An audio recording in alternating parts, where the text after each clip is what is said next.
Bonjour à tous, merci d'être présents à cette conférence débat organisée par le syndicat de la presse culturelle et scientifique, dont je suis l'un des représentants. Ce syndicat est un syndicat peut-être petit par le nombre d'adhérents, mais très important par la hauteur des débats et des publications qu'il édite, puisque, comme son nom l'indique, il rassemble un certain nombre d'éditeurs de presse culturelle et scientifique. Il y en a aujourd'hui une trentaine, et ça représente environ 170 publications, dont près de 60 en ligne. Parmi ces publications, il y a des revues qui sont l'objet du débat d'aujourd'hui. Elles s'affichent aujourd'hui à l'écran, Esprit, Commentaires et bien d'autres. Ce syndicat est aujourd'hui nouvellement présidé par Charles Ruel, que je présenterai un petit peu plus tard, puisqu'il fait partie des intervenants. Et jusqu'à présent, il a longtemps été présidé par Philippe Beauvillard, que je salue. Le SPCS est l'un des 7 syndicats de la Fédération de la presse spécialisée, qui est une fédération de syndicats beaucoup plus importante, puisqu'elle rassemble 400 éditeurs et 1200 titres, et présidée efficacement par Laurent Bérard-Kellin. Voilà, merci à tous donc encore une fois d'être présents à cette conférence. Je voudrais présenter rapidement le thème de cette conférence débat avant de présenter nos intervenants. Nous allons, comme son titre l'indique, parler de l'avenir des revues généralistes. C'est un avenir qui est plutôt incertain, d'autres diraient sombre. On va plutôt être optimiste et dire que c'est un avenir qui est incertain. D'abord parce que vous savez tous la situation économique de la presse qui n'est pas au mieux de sa forme, comme chacun sait. Certains même, je pense à Jacques Attali dans son dernier ouvrage d'histoire des médias, pronostiquent la disparition pure et simple des journaux et des revues dans quelques temps. Bref, un contexte qui n'est pas particulièrement favorable. Et à l'intérieur de la presse en général, les revues généralistes sont confrontées à des difficultés qui leur sont bien spécifiques. Alors peut-être un mot pour définir ce que sont que ces revues généralistes ou de débat d'idées. Il y a peut-être 2 façons de les définir. C'est d'abord par rapport au contenu éditorial. De manière assez simple, je dirais que ces revues généralistes ou ces revues de débat d'idées sont nourries par des articles qui sont commandés par les rédacteurs en chef, alors que les revues plutôt universitaires ou plutôt spécialisées publient des articles qui sont spontanément proposés par des universitaires, des chercheurs. Ça peut être une première définition. La deuxième, c'est par rapport au sujet. Les revues généralistes traitent de sujets sociétaux, politiques, économiques de manière large, alors que d'autres revues plus spécialisées vont traiter soit de littérature, soit de santé, soit de médecine. On parle beaucoup aujourd'hui de Nature, par exemple, dans le contexte du Covid. Alors pourquoi est-ce que je dis que ces revues sont confrontées à des difficultés particulières? Bien parce qu'elles ont une diffusion qui reste relativement limitée. Au fond, j'ai le sentiment qu'elles gèrent un peu la décroissance, puisque dans une économie où on ne gagne pas de lecteurs, eh bien, on cherche à la fois à réduire ses coûts, on n'a pas de possibilité de pouvoir se développer, de pouvoir investir dans la communication, dans le développement. Donc c'est une économie un petit peu difficile. D'ailleurs, l'une des revues qui s'appelle Le Débat généraliste a disparu en 2020, après près de 40 ans d'activité. Et donc, dans ce contexte-là, on s'est posé la question au syndicat, est-ce que le numérique peut être une bouée de sauvetage, une solution, une opportunité, un outil de développement, et ce sur 2 niveaux. Le premier, c'est le numérique comme expérience utilisateur, comme on dit aujourd'hui. Est-ce que le numérique est un format qui est adapté à la lecture de textes longs? J'y reviendrai. Et puis deuxièmement, le numérique comme modèle économique, puisque le numérique fait l'impasse sur un certain nombre de coûts. Sur notre débat, nous allons nous organiser ainsi. Il y aura 2 temps. Un premier sur l'expérience utilisateur, un deuxième sur le modèle numérique. Je poserai une question à chacun des intervenants et puis je ferai en sorte qu'il y ait un débat entre les intervenants. Voilà. Il est temps maintenant, grand temps, pardon d'avoir été un petit peu bavard, de présenter nos intervenants. Je commencerai par vous, Valérie Toragnan. Vous dirigez depuis 2015 la prestigieuse revue des Deux Mondes, prestigieuse par la qualité et puis aussi par l'ancienneté, puisqu'elle a été créée, je crois, j'en suis sûr d'ailleurs, parce que c'est ce que vous dites dans votre communication depuis 1829. Elle appartient depuis 30 ans à Marc Ladrette de la Charrière. Alors je le dis parce que on pense que c'est une acquisition qui peut être récente et en fait, comme je l'ai découvert moi-même, le financier homme d'affaires s'est intéressé à ce média il y a très très longtemps et donc je pense que c'était notable de le souligner. Et pour en revenir à vous, Valérie Toragnan, vous avez une carrière journalistique très riche, très dense dans la grande presse puisque vous avez exercé beaucoup de responsabilités, en particulier au journal Le L, comme on dit. Sylvain Bourmeau, bonjour, rebonjour. Alors vous avez un profil particulier qui va beaucoup nous intéresser au cours de cette table ronde puisque vous avez lancé en 2018 une revue purement en ligne qui s'appelle AOC. AOC pour Analyse, Opinion, Critique. C'est tout un programme, dirait-on. Et vous aussi, vous avez une riche carrière de journaliste puisque vous avez collaboré aux Inrecuptibles, à Libération, à France Culture.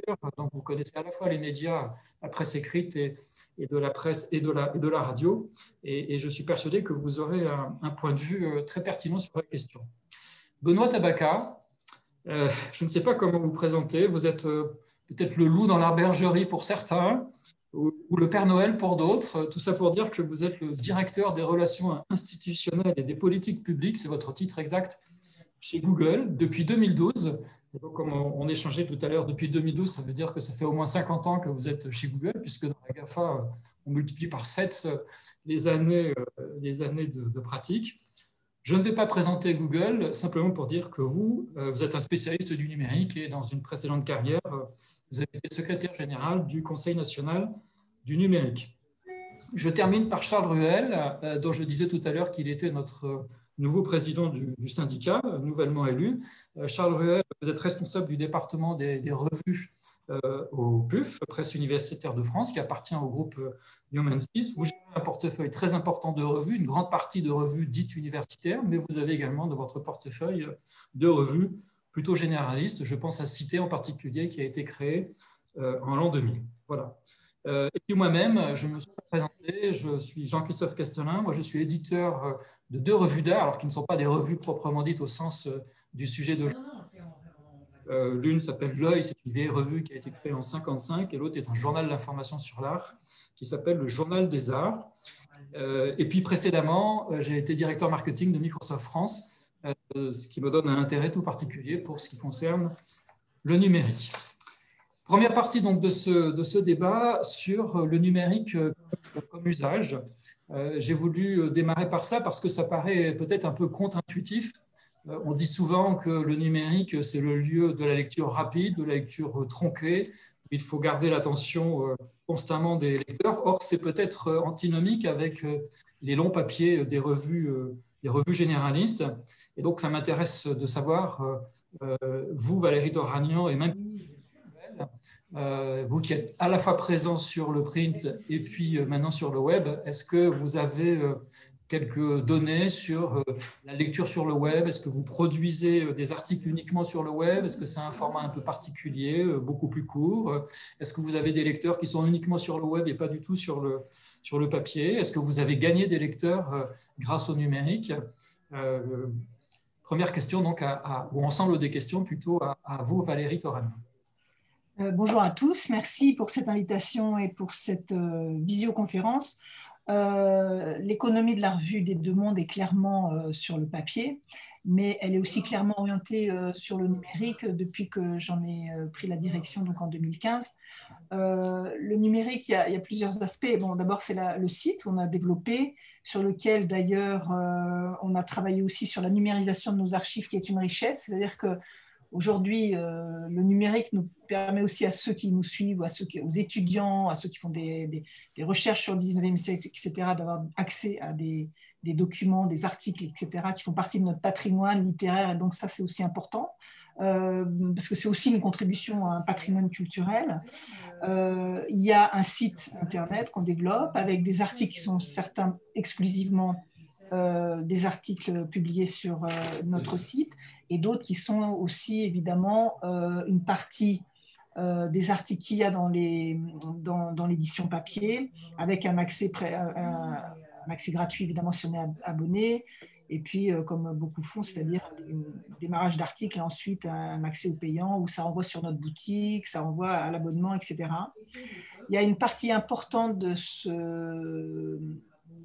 pour nous en termes de recrutement qui est fait par la newsletter. C'est-à-dire tous les lundis, moi, j'écris un édito qui est diffusé sur le site en accès libre, qui est aussi beaucoup diffusé sur les réseaux sociaux. On a un compte Twitter, on est sur Facebook, etc. On a une newsletter aujourd'hui à peu près autour de 20 000 abonnés sur ces newsletters. Donc la newsletter liée à l'édito et une autre newsletter qu'on fait le samedi. Je pense que ça a beaucoup accéléré la notoriété, la diffusion via ces newsletters d'autres contenus auxquels les gens peuvent avoir accès quand ils lisent nos newsletters. Donc c'est un aspect très important. Et le couplage entre ces newsletters, ce qu'on fait sur le site, les réseaux sociaux et l'accès à la boutique, parce qu'évidemment, l'idée, c'est quand même qu'il faut à un moment donné retomber espérer une commercialisation de cet usage du numérique. Depuis qu'on a beaucoup amélioré, j'allais dire technologiquement, la boutique, c'est incontestablement une dynamique importante dans la façon dont la revue aujourd'hui s'est repositionnée, est plus connue, plus diffusée. Voilà. On a aussi à faire on fait parfois des publicités sur Facebook pour faire la promotion de certains numéros. On essaie d'utiliser ces outils-là, sachant qu'on est une toute petite équipe et que c'est très artisanal, donc on n'est pas sur un projet numérique, mais c'est incontestablement important. Et puis surtout la revue des Deux Mondes, depuis que je l'ai repris, on l'a vraiment repositionné sur le débat d'idées. Il n'y a pas de débat d'idées en 2021 sans réseaux sociaux, sans Internet, sans le numérique. Donc je pense que ce serait très compliqué d'imaginer de faire tout ça sans le support numérique. Mais économiquement pour nous, le papier, ça reste évidemment l'axe cardinal majeur. C'est encore ça et je pense que ça le restera encore longtemps, même si la progression qu'on peut avoir sur Internet, pourquoi pas, nous permettra un jour d'améliorer encore des choses, de faire des podcasts, de faire des choses qui pourraient aussi être monétisées.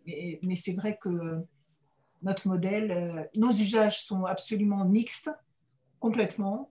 Notre recrutement passe aussi beaucoup par la newsletter, mais qui nous permet aussi de faire des abonnements. Et notre modèle économique est quand même, évidemment, essentiellement, c'est les abonnés, énormément la vente en kiosque et aussi la vente en ligne. Valérie, vous dites que vous produisez du contenu spécifiquement pour le web. Est-ce que c'est un contenu qui est distinct par le format? Je veux dire, c'est des articles qui sont plus courts, plus anglais.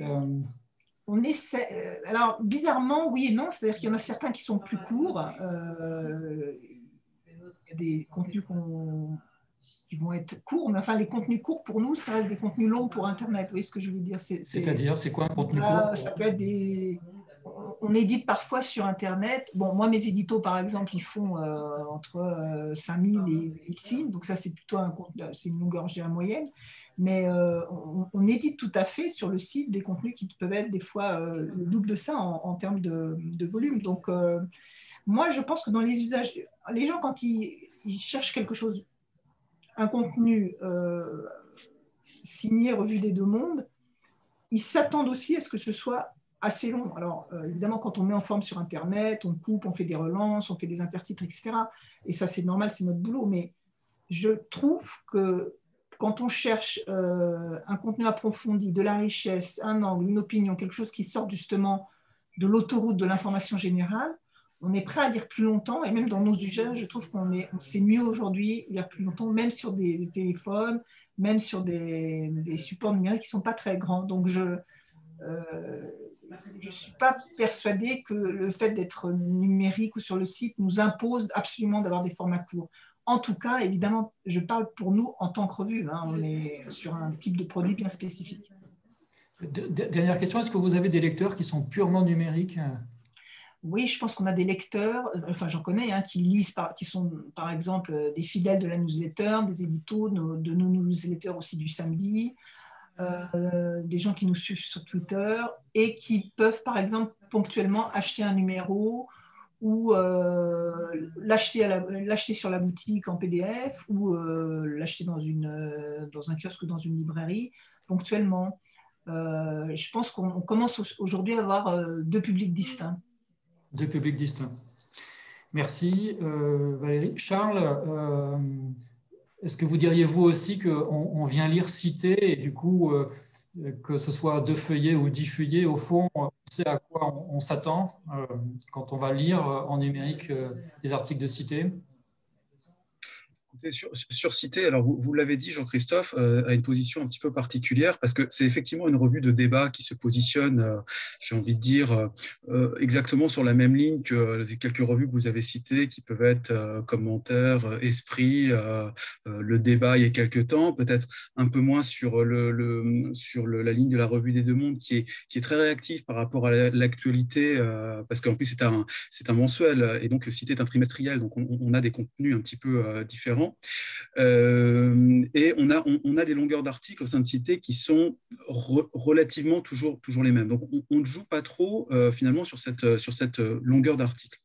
Je dirais par ailleurs que, comme vous l'avez dit, c'est une revue qui est à cheval entre la revue universitaire et la véritable revue de débat qui ne vit que sur sa propre diffusion, d'une certaine manière, puisque notre modèle économique, il est complètement différent. Et donc, ça va être difficile de comparer les deux. Ce que je peux dire, ce qui est sûr, c'est que dans ce qu'on peut appeler vulgairement la consommation de la revue Cité, comme dans beaucoup de revues qui se retrouvent sur des plateformes, on a un nombre de consultations qui est très important et néanmoins le niveau d'attention qui est accordé à chaque article est finalement assez faible. Ce sont des revues qui souvent, dans Cité ce n'est pas le cas, mais les lecteurs vont tout de suite à l'information quand ils sont sur le numérique, j'ai l'impression, et donc dès qu'ils ont la phrase ou le paragraphe qui les intéresse, vont sans doute rester 1 ou 2 minutes, voire 3 minutes sur un article, là où une lecture à l'ancienne, j'ai envie de dire sur papier, leur prendrait sans doute beaucoup plus de temps. Du moins, c'est la lecture qu'on peut faire des chiffres statistiques, parce que c'est aussi très difficile d'évaluer finalement les comportements d'un lecteur sur du contenu numérique. C'est lié aussi tout simplement à la consommation d'informations sur Internet, c'est-à-dire qu'à partir du moment où vous avez toute l'information qui est accessible et centralisée sur un portail, sur un moteur de recherche, généralement l'habitude se prend assez vite d'aller rechercher au plus vite l'information et le plus rapidement possible. Donc, je pense que quand même la question de la pertinence de la longueur des articles sur Internet est importante parce que c'est au fond une question y a-t-il encore de la place pour des très longs articles dans un univers où justement on est en quête permanente de toujours plus d'informations et toujours plus rapidement? Voilà. Alors heureusement qu'il y a des médias comme les nôtres qui ont cette offre-là, parce que je pense qu'il faut une diversité, mais force est de constater quand même que c'est une offre qui est difficile souvent à accrocher. Alors Sylvain Bourbeau, je me tourne très vite vers vous parce qu'on a hâte de savoir un pure player, comme on dit en bon français, c'est-à-dire que vous avez décidé de lancer une revue purement en ligne. Alors d'abord, première question, pourquoi lancer une revue purement en ligne en 2018? Vous estimez qu'il y avait de la place sur ce marché? Et puis, j'ai plein de questions à vous poser. La longueur des articles, comment est-ce que c'est rédigé, est-ce que vous avez des jeunes lecteurs, etc. etc. Valérie Toragnan, Charles Lepel et moi-même d'ailleurs sommes très à l'écoute. Merci de votre invitation. Je vais essayer de vous répondre et tout de suite peut-être dissiper une qualification, un malentendu, parce que en fait, c'est pas la première fois. Beaucoup de gens ont tendance à considérer AOC, à parler d'AOC comme d'une revue, mais en fait, on n'édite pas une revue, on édite un journal quotidien.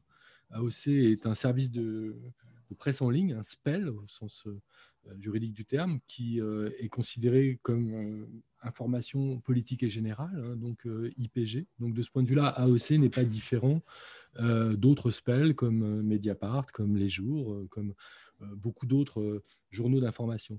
AOC est un quotidien qui publie chaque jour une édition, y compris le dimanche, 7 jours sur 7, une édition. Donc, si les gens associent AOC à une revue, je pense que c'est pour deux raisons principalement. D'une part, la longueur des textes, et d'autre part, le fait que les articles qu'on publie sont la plupart du temps rédigés par des gens qui ne sont pas des journalistes, mais qui sont, pour beaucoup d'entre eux, des chercheurs ou des chercheuses, des écrivains, des artistes, des gens qu'on retrouve plus souvent au sommaire des revues. Néanmoins, le projet éditorial d'AOC n'est pas de faire une revue, il est de faire un journal quotidien particulier, c'est-à-dire, ça s'explique pas seulement par la périodicité, mais aussi par notre raison d'être qui consiste à traiter l'actualité. AOC n'a certes pas les mêmes moyens qu'un grand journal quotidien pour traiter du matin pour le soir un sujet d'actualité. Et nous sommes obligés d'anticiper beaucoup de choses. Mais l'un des paris d'AOC, c'est de construire une articulation et une alliance entre les compétences de fond dont disposent un certain nombre de chercheurs et de chercheuses, ou d'autres types de compétences plus sensibles dont peuvent disposer des artistes ou des écrivains, et puis nos compétences à nous qui éditons ce journal, qui sont des compétences journalistiques de nose for news, comme disent les Anglais ou les Américains, qui consiste à sentir l'actu, hein, et à être capable de l'anticiper pour pouvoir réagir le plus vite possible. Alors, il va de soi qu'on commande des articles, puisque 90% des articles qu'on publie sont des commandes, et que parfois on les reçoit 2 ans plus tard, d'autres fois on les reçoit 2 jours plus tard. Tout le jeu pour nous consiste à avoir en main en permanence un ensemble de cartes, d'atouts qui sont ces articles qu'on a commandés, qu'on a reçus, et de choisir le bon moment pour les publier. Et pour ça, c'est un travail classique de rédacteur en chef qui a pu être le mien dans un hebdomadaire dont j'ai été directeur adjoint pendant longtemps, Les Inrecuptibles, ou à la direction adjointe de Libération aussi. Et c'est un peu différent dans le sens où, encore une fois, on ne lance pas un papier du matin pour le soir, mais bon, ça existe aussi dans un journal quotidien en papier, hein, ce genre d'anticipation de l'actualité. Et donc, on a constaté une chose, par exemple, très importante, c'est qu'à qualité égale d'un article, si cet article est publié au bon moment, il a un écho beaucoup plus important que si on le publie à contretemps par rapport à cette actualité. Donc tout le pari d'AOC, c'est d'être capable d'apporter au bon moment, dans l'actualité, des textes qui reposent sur des savoirs et des compétences qui ont été acquises pendant très longtemps. Souvent, les articles qu'on publie, c'est le résultat de recherches qui ont duré des années et des années par des chercheurs, donc qui ne peuvent pas se situer au même plan qu'un article écrit par un journaliste qui aurait découvert le sujet 3 jours avant. Et c'est toute la plus-value journalistique, en quelque sorte, qu'on essaye d'apporter avec ce journal. Pour aller plus loin sur pardon Sylvain, oui. Juste une toute petite question. Vous pouvez nous donner un exemple d'un ou deux articles d'aujourd'hui, d'hier ou d'avant-hier, qu'on comprenne? Oui, par exemple, je sais pas, dans l'édition de lundi, donc publiée dimanche soir, puisque on fait comme Le Monde, on publie la veille au soir l'édition datée du lendemain. On a publié un article de l'historien de l'édition Jean-Yves Mollier à propos du rachat des éditions de Minuit par Gallimard, qui est aussi l'occasion pour cet historien de l'édition de remettre tout cela dans le contexte des transformations qui affectent l'édition en ce moment, avec le rapprochement entre Vivendi et Editis et le groupe Hachette.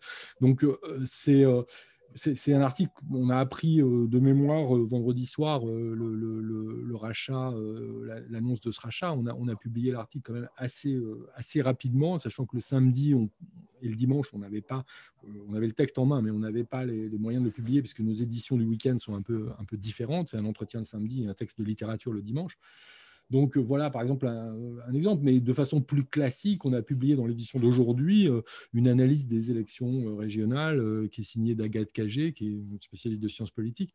Mais ça, c'est typiquement un papier sur lequel on s'est mis d'accord à l'avance sur le fait qu'elle allait produire une analyse des résultats électoraux. Donc de ce point de vue, c'est un article qui peut exister dans la presse quotidienne. Simplement, dans AOC, cet article va être, je sais pas, il va faire 3-4 fois la longueur longueur du même article dans le Monde. Et à la différence du Monde, il ne sera pas écrit par un journaliste politique du journal, mais par quelqu'un qui, en l'occurrence, une chercheuse. 3-4 fois, c'est-à-dire combien de feuillets? Je n'ai pas compté celui-là, mais en fait, les articles qu'on publie, ce sont de longueur très variable. On publie rien pratiquement jamais rien de moins de 10 000 signes dans AOC. Bon. Et il nous arrive de publier des textes de 50, 60, 70 000 signes, 80 000 signes. On ne publie que 3 articles par jour. Hein.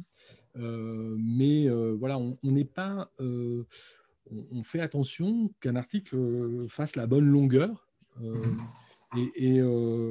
C'est une des chances du numérique de ne pas devoir être formaté comme l'est un journal en papier. Donc, on en profite à plein.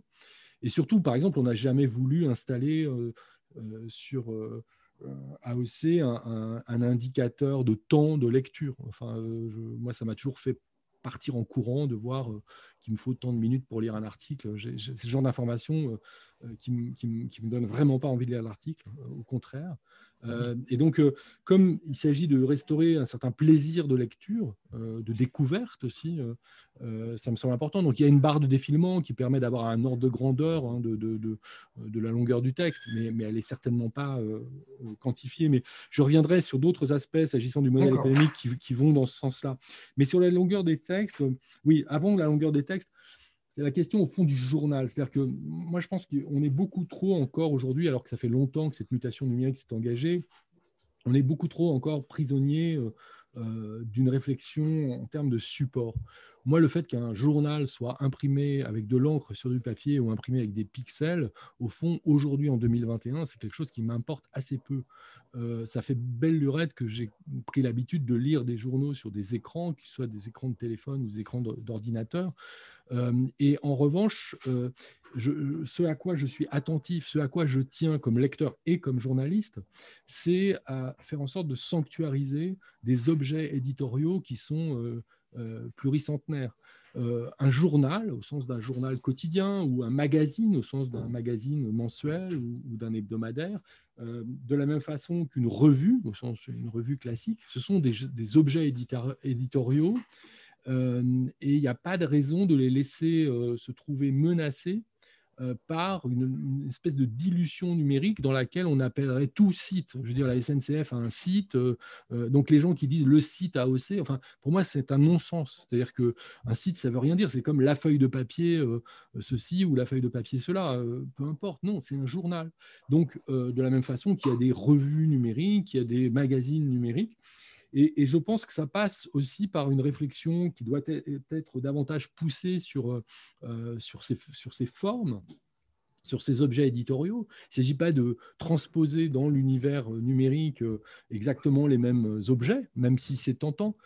C'est des réflexions qui sont pour moi très, très anciennes et que j'ai d'une certaine façon commencé d'avoir au moment où, puisque j'ai fait partie de ce petit groupe de journalistes qui ont inventé Mediapart, c'est des réflexions qu'on avait au moment d'inventer Mediapart parce qu'on se posait la question comme ça. En gros, on se disait, voilà, on est dans la presse écrite, c'est comme si on vivait sur une planète dont l'air devenait de plus en plus irrespirable. On sait qu'à terme, on ne pourra plus habiter sur cette planète, c'est-à-dire qu'un jour, il n'y aura plus de journaux en papier. Et donc, on sait qu'on a la possibilité d'aller habiter sur une autre planète et qu'on peut construire une fusée pour ça, qui nous amènera sur cette autre planète. Et la question, c'est que, au fond, cette fusée, elle n'est pas très grande, on ne peut pas tout prendre avec nous. Et donc, à quoi on tient ? À quoi on tient ? Qu'est-ce qu'on a envie de prendre avec nous ? Et c'est comme ça qu'on s'est posé la question à l'époque. Alors, à quoi on tenait, et on tient toujours, la hiérarchie de l'information. La hiérarchie de l'information, elle se trouvait bousculée par les logiques de flux du numérique. Un journal comme Rue 89, qui a été créé un an avant Mediapart, était organisé selon une logique purement chronologique. Il s'agissait d'une sorte de super blog avec empilement chronologique des articles, là où, avec Mediapart, on a eu l'envie de hiérarchiser l'information avec une mise en page d'une une, avec 3 éditions par jour, à 9h, à 13h, à 19h. Une manière de reprendre si vous permettez, pardon Sylvain, je vais vous interrompre, parce que c'est partie des sujets que je voulais qu'on débatte tous ensemble. D'accord. Le concept de journal par rapport à revue. Donc, gardez ces points de vue parce que ça va alimenter notre débat. Et je voudrais tout de suite passer la parole à Benoît Tabaka, puisque la nouvelle planète, c'est vous, en quelque sorte. Je ne suis pas sûr que ce soit une nouvelle planète. Enfin, j'espère pas parce que c'est une nouvelle planète, mais en tout cas, c'est vrai que Google est souvent vu, ce que vous disiez, Jean-Christophe, au début, hein, comme étant en fait le numérique. Et bien souvent, quand on parle d'Internet, Google, on essaie de fusionner les deux, alors qu'on est effectivement un des acteurs qui bouleverse beaucoup de choses, qui est à l'origine énormément de mutations, qui change aussi un certain nombre de modalités d'accès à l'information. Et c'est vrai que le développement du moteur de recherche, qui est devenu aussi le point d'entrée principal aujourd'hui en termes d'accès à l'information, à la fois fascine, mais aussi peut interroger. Et j'allais dire, en écoutant en fait tous les intervenants, moi je me dis, grosso modo, le secteur, et en particulier le secteur des revues, je dirais, il fait face à deux grosses révolutions. Je pense que la première, c'est la révolution des usages. La révolution des usages, c'est finalement la révolution des écrans. Aujourd'hui, quand on regarde, on a en moyenne peut-être 6 écrans à la maison en permanence connectés, que ce soit son smartphone, sa télévision, sa tablette. Et en fait, ces éléments se superposent, c'est-à-dire qu'auparavant, vous aviez la télé allumée, vous étiez sur votre canapé en train de lire un livre, de lire une revue, mais maintenant vous avez à la fois dans une main potentiellement un ouvrage, une revue, un magazine, et de l'autre votre smartphone, et vous allez en permanence naviguer, surfer de l'un à l'autre, tout en étant potentiellement devant d'autres écrans qui animent votre intérieur. Et donc ça, c'est quelque chose qui a complètement aussi bouleversé la manière dont les gens, les personnes accèdent, vont chercher de l'information. Et Charles le disait, hein, qu'on a aujourd'hui une grosse consommation de l'information qui se fait sur Internet. Le confinement a fait exploser ça. C'est-à-dire que quand on regarde un peu les statistiques qu'on a vues au cours de l'année dernière, on a vu une consommation exponentielle de l'information sur Internet, que ce soit sur les sites Internet, les applications sur les smartphones ou tablettes, mais également, en fait, peut-être le chiffre que moi je retiens, c'était que 36 millions de personnes en France, 36 millions de Français, avaient tout simplement consommé l'information principalement sur Internet, que ce soit sur le site de la télévision, sur les sites de radio également ou sur les sites de presse. Mais surtout, ces usages en fait qui sont en train d'évoluer posent un certain nombre de nouveaux enjeux, ce que j'appelais moi un peu la révolution des formats. Quand on regarde un peu les données, on a aujourd'hui 70% des Français qui lisent d'abord la presse en ligne avant de la lire sous format papier. C'est-à-dire que le format numérique est devenu… Vous le redites, Benoît 70%. 70% des Français qui lisent d'abord la presse en ligne avant de lire de la presse papier. C'est-à-dire que l'accès à l'information, le format de lecture, le support de lecture, il est principalement en ligne. Et le pire, c'est, regardons un peu dans le détail, on prend les moins de 35 ans. Les moins de 35 ans, c'est les lecteurs d'aujourd'hui, c'est les lecteurs de demain.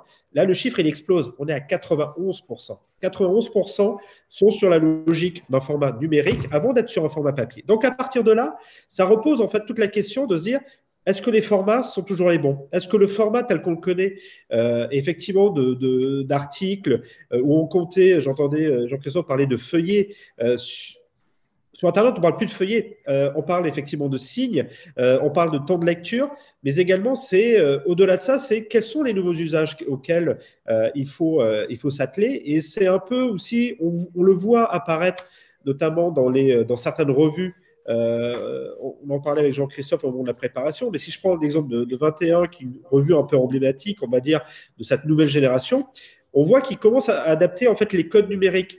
C'est quoi les codes numériques? C'est être quelque chose dans le dessin, dans l'illustration, mettre des infographies, avoir des éléments qui vont capter aussi l'attention, qui va permettre au lecteur, en plus de rentrer dans le récit, dans le débat, dans l'histoire, avoir la capacité effectivement de pouvoir capturer plus facilement l'information.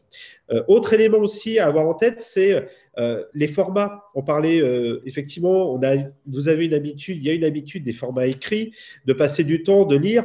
Moi, je suis assez d'accord avec Sylvain qui disait que faut surtout pas afficher le temps de lecture parce que ça peut être tout de suite un repoussoir. Temps de lecture, 33 minutes. Les gens vont pas passer 33 minutes sur un article, par exemple.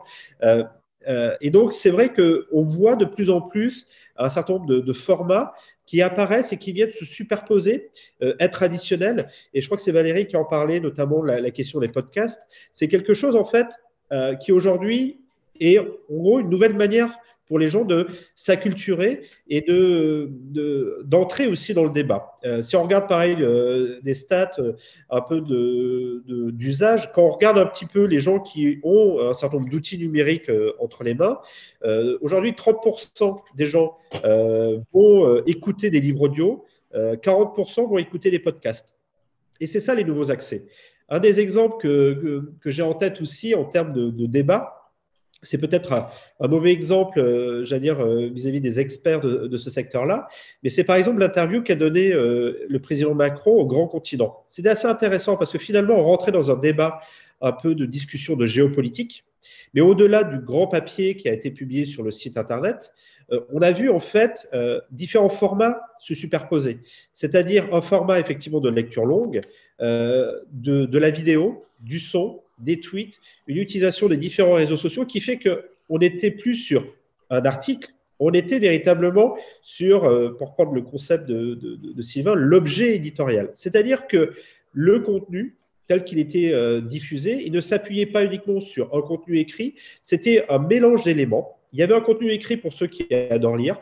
Vous aviez la vidéo pour ceux qui voulaient, par exemple, écouter le son, écouter l'interview plutôt que de lire un format. Vous aviez des résumés, vous aviez des éléments d'intérêt. Et effectivement, on voit aussi que cette interview vit en fonction de l'actualité, comment dire, vient s'insérer à des moments, revient comme ça quand il y a des éléments intéressants.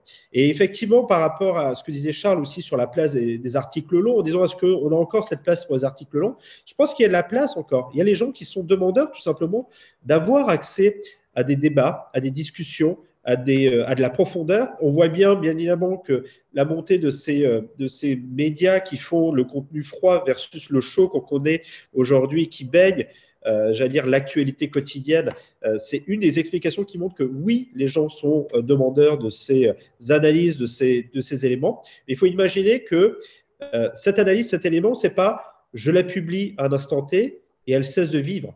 L'important, c'est comment on est capable de s'accaparer, notamment quand on est éditeur, cette information et de la faire vivre au gré du temps, au gré de l'actualité. Un des exemples, hier, tout le monde a dû regarder le magnifique match de l'équipe de France. Ce qui s'est passé, par exemple, j'ai regardé les historiques de recherche sur Google hier soir. Et à un moment, 23h52, on se demande pourquoi, il y a eu un pic de recherche sur le terme « somme ». Et effectivement, un terme de jeune, on va dire. Mais le terme de somme, c'est un dérivé en fait d'un mot arabe et qui veut dire la tristesse, je suis un peu dégoûté, etc. Et donc, on a vu que d'un seul coup, tout le monde a commencé à converser autour du concept j'ai la somme.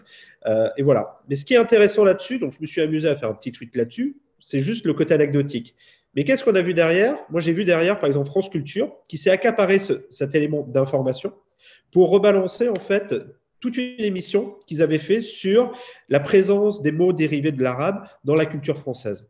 Et donc, c'était quelque chose qui avait été fait, bien évidemment, bien avant le match, mais vous avez un élément d'actualité, vous avez la capacité de vous accrocher à cet élément d'actualité et de repousser l'information. Et c'est ça qui est intéressant aujourd'hui avec les nouveaux médias numériques, c'est-à-dire qu'aujourd'hui, on est face à des utilisateurs, des consommateurs, des gens qui, en fait, ont une attente, veulent consommer effectivement de l'information, sont prêts à consommer de l'information et notamment des formats longs, des formats nouveaux. Mais ce qu'il faut voir, c'est que la révolution aussi qui s'est opérée avec le numérique fait qu'il va falloir jouer sur les différents formats et mélanger de l'infographie, du texte, de la vidéo, du son, et vous ne pouvez plus être uniquement dans une logique où je fais de l'écrit et je fais des longs papiers. Alors, je me tourne tout de suite vers vous, Valérie et Charles, parce que ce que j'entends au fond, le message positif de Sylvain et de Benoît, c'est qu'il y a des lecteurs sur le numérique, il y a des lecteurs sur des formats longs. Ce que j'entends aussi, c'est que l'actualité pourrait être un angle d'approche. Alors, je sais que l'un et l'autre, vous faites de l'actualité, c'est une question de définition, mais est-ce que vous ne pensez pas que le développement des revues généralistes pourrait passer par une production quotidienne d'articles plus en prise avec l'actualité? Valérie d'abord, Charles ensuite. Ça passe, en ce qui nous concerne, ça passe évidemment beaucoup déjà par l'actualité, parce que même sur le papier, la façon dont s'est recentrée la revue des Deux Mondes depuis quelques années, c'est sur le débat d'idées je précise, en résonance avec l'actualité et les problématiques contemporaines. Donc, ça pourrait tout à fait se justifier. Après, il y a des articles, des contenus qui sont édités assez régulièrement, pas forcément quotidiennement, mais quand même plusieurs fois dans la semaine, qui sont aussi des propositions de collaborateurs extérieurs, d'analyse, etc.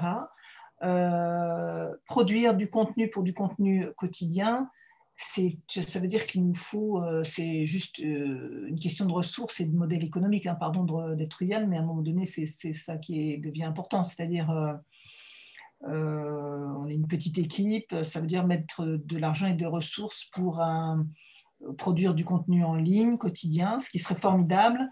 Est-ce que cet investissement après, comment on peut aussi le rendre viable, monétisable. Enfin, c'est toutes ces réflexions vraiment qui sont au cœur de... C'est faire des choix. Nous, vraiment, en ce moment, on est sans cesse en train de faire des choix. C'est-à-dire qu'on est très peu, l'énergie et le temps qu'on a à consacrer, à quoi on le consacre. C'est très important, par exemple, d'avoir ces newsletters qui renvoient sur des contenus, d'être en phase avec l'actualité de façon au moins hebdomadaire avec l'édito qui est sur un point, une thématique très très précise et vraiment liée à l'actualité. Donc, c'est faire des choix. Hein. On fait des choix des fois sur des choses qui sont importantes pour la notoriété, la visibilité et de la revue et qui ne créent pas tout à fait de modèle économique encore, mais j'espère qu'un jour ce sera le cas. Mais en tout cas, c'est absolument corollaire et en tout cas parallèle. Voilà. D'accord. On reviendra au modèle économique dans un instant. La question sur l'actualité, Charles Ruel, est-ce que ça peut être un développement éditorial pour citer que de produire des articles quotidiens plus en prise avec l'actualité ? Alors, j'ai envie de dire non, parce que ce n'est pas le projet éditorial qui est derrière. Je le dis d'ailleurs, c'est-à-dire que moi, je représente l'éditeur ici, mais pas le concepteur de l'objet éditorial et du contenu. Donc, je ne suis pas le mieux placé pour dire ça. D'autant que citer, encore une fois, un modèle qui fonctionne. Là où ce que je veux dire par là, c'est que je suis entièrement d'accord avec Benoît et Sylvain sur ce qui a été dit et sur la nécessité d'inventer des nouveaux objets sur Internet et des nouvelles formes de médias, et qu'effectivement, la revue de débat classique, telle qu'on l'a connue dans les 50 dernières années, fait face justement aux difficultés qu'elles connaissent aujourd'hui, parce qu'elles ont du mal, et je me mets aussi dedans, à se réinventer par rapport au nouveau modèle existant. Et forcément, la question de la réinvention, c'est la question de la transition, et ça pose forcément la question de la transition économique. Je vois qu'AOC est un succès au minimum éditorial, il n'y a absolument aucun doute là-dessus. C'est une revue nouvelle. Qui est assez jeune. Ça serait intéressant, moi je n'ai pas d'exemple en tête de revues qui se soient vraiment réinventées sur un modèle classique vers un modèle entièrement numérique, en proposant des objets de suppléments qui soient des podcasts, de l'infographie. C'est pas très courant dans notre domaine d'idées. Néanmoins, sur le numérique, hein, pour parler de Cité, encore une fois, a des très fortes fréquentations. Et d'ailleurs, bon, c'est assez normal, a beaucoup plus de fréquentation sur Internet que sur papier, a d'ailleurs un nombre d'abonnés qui était assez limité, et son modèle économique aujourd'hui repose principalement sur la diffusion numérique. Voilà, principalement sur la diffusion numérique. Et pourtant, c'est une revue qui est construite comme une revue traditionnelle, hein, pensée pour un format papier, avec un édito, 10 articles, des comptes rendus de lecture, qui est imprimé et en ligne. Elle est mise en ligne sur un portail qui est un excellent portail de diffusion pour la revue Cité, sur lesquels on a du PDF et du HTML. Voilà. Alors, avec une présentation, avec quelque chose qui est assez simple si on veut le comparer à certains objets éditoriaux ou des plateformes, ce que j'appelle des plateformes propriétaires de titres, qui ont la capacité de proposer des enrichissements vidéo, des enrichissements podcast, des pop-up, des tweets, et puis de faire ressortir des articles au moment de l'actualité, parce que Kern est une base de données. Donc, c'est autre chose finalement qu'un média qui serait propre, sur lequel on aurait la liberté d'inventer la totalité finalement de son contenu. Et donc, en tant que base de données, mais qui est diffusée partout dans le monde auprès de son principal public, qui est en fait le public des chercheurs, le public des universitaires, le public des bibliothèques, on arrive à toucher un public, le public de la revue, une fréquentation importante et à financer finalement cette production-là. Mais heureusement qu'on a ça.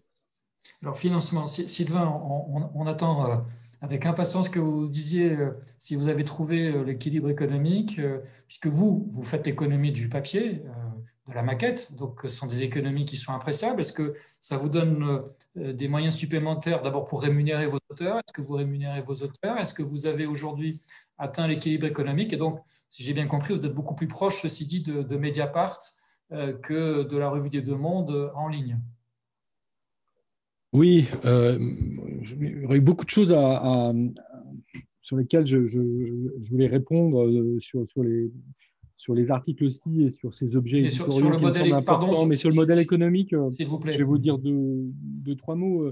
Alors d'abord sur la notion d'équilibre, en fait, AOC est à l'équilibre dès le premier jour parce qu'on a fait attention de ne pas être dans un modèle de start-up, c'est-à-dire d'entreprise qui va chercher de l'argent pour griller cet argent pendant une certaine période en croisant les doigts et en espérant atteindre l'équilibre avant d'avoir dilapidé tous les fonds réunis. On ne s'est vraiment pas placé dans cette logique-là, on s'est placé dans une logique d'équilibre dynamique, c'est-à-dire progressivement, on dépense ce qu'on gagne, mais pas plus et pas moins. Et donc, l'équilibre, on le connaît depuis le premier jour.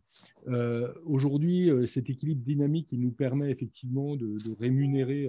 Alors d'abord, ça avait comme implication ça que les fondateurs et les gens qui étaient impliqués au quotidien dans AOC ont commencé par ne pas se payer pendant assez longtemps. C'était un investissement de temps qui était rendu possible par le fait qu'on a d'autres activités.